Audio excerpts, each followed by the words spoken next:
Pa prvo, Skolari je katastrofalno pripremio reprezentaciju i tehnički, i taktički i fizički. Drugo, on ne vidi ništa u igri, čovjek uopšte ne reaguje. Brazil koji je ostao bez Alvesa na desnom beku, bez Neymara i bez Thiaga Silve je ozbiljno bio ugrožen u oči ove utakmice. Zatim izbor igrača koje on poveo, Brazil bez kreativaca, sa gomilom zadnjih veznih igrača koji liče koja je, eto, Fernandinho i ne znam ja koji su to još bili, ova 2-3 crnca ko blizanci. 3 majstora fudbala je ostavio je van reprezentacije koji mogu da posluže na ovakvom prvenstvu gde je Brazil domaćin.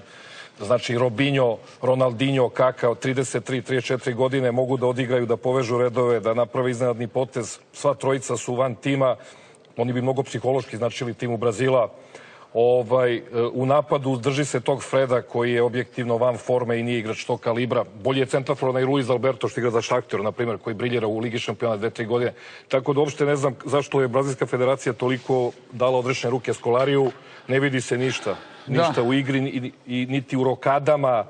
Nemci im daju golove sve na isti način. Ovo je oboren rekord kad su Nemci izgubili 54. godine 8-3 od Mađara i posle postali svetski prvaci. Od tog doba ovakvo iznenađenje, koliko je to?